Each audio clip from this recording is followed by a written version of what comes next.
இன்னைக்கு வீடியோல simple and டேஸ்டியான பீர்க்கங்காய் துவையல் எப்படி செய்யறதுன்னு பார்த்துடலாம். அதுக்கு முன்னாடி நம்ம சேனலை சப்ஸ்கிரைப் பண்ணாதவங்க சேனலை சப்ஸ்கிரைப் பண்ணிடுங்க. வாங்க ரெசிபி எப்படி செய்யறதுன்னு பார்த்துடலாம்.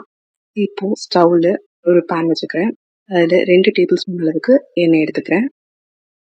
இப்போ இந்த எண்ணெய் எல்லாம் நல்லா காஞ்சி வந்ததுக்கப்புறம் 2 ஸ்பூன் அளவுக்கு கடலைப்பருப்பு எடுத்திருக்கேன். அதை நான் இதில் சேர்த்துக்கிறேன்.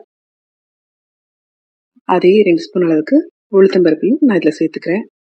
கூடவே ஒரு 10லேருந்து 12 வரமிளகாய் எடுத்திருக்கேன். அதையும் சேர்த்துக்கிறேன். உங்களுக்கு காரத்துக்கு ஏற்ற மாதிரி நீங்கள் மிளகாயை சேர்த்துக்கோங்க. இப்போ இது எல்லாமே நல்லா பொன்னிறமாக ஆகிற வரைக்கும் வறுத்து எடுத்துக்கலாம். இப்போ இதெல்லாம் பொன்னிறமாக மாறிடுச்சு. நான் வேற பாத்திரத்தில் மாற்றிக்கிறேன். இப்போ வேற பாத்திரத்தில் மாற்றி எடுத்தாச்சு. இது அப்படியே ஆறட்டும். இப்போ இந்த பேனில் இருக்க எண்ணெயிலேயே நான் ஒரு பீர்க்கங்காயை ஃபுல்லாக கட் பண்ணி எடுத்திருக்கேன். அதை இந்த மாதிரி சேர்த்து வதக்கி எடுத்துக்கலாம்.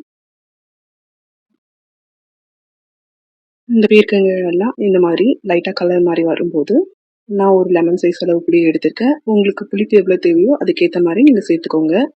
இப்போ இது எல்லாத்தையும் ஒரு முறை நல்லா வதக்கி விட்டுடலாம். இப்போ காயெல்லாம் நல்லா வெந்துருச்சு.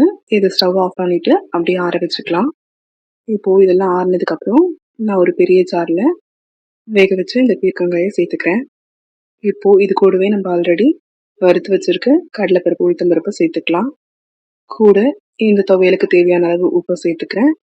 ஒரு 1/4 ஸ்பூன் அளவுக்கு பெருங்காயத்தை சேர்த்துக்கிறேன். இப்போ இது எல்லாத்தையும் ஒரு மூடி போட்டு அரைச்சி எடுத்துட்டு வந்துக்கலாம்.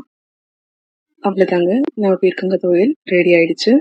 சிம்பிளான ஸ்டெப்ஸை யூஸ் பண்ணி ஈஸியாக நம்ம பீர்க்கங்காய் துவையலை ஒரு 5 to 10 மினிட்ஸில் செஞ்சு முடிச்சிடலாம். இந்த வீடியோ உங்களுக்கு பிடிச்சிருந்தது அப்படின்னா லைக் பண்ணுங்கள், ஷேர் பண்ணுங்கள், கமெண்ட் பண்ணுங்கள் அண்ட் மறக்காமல் நம்ம சேனலை சப்ஸ்கிரைப் பண்ணிடுங்க. தேங்க்யூ.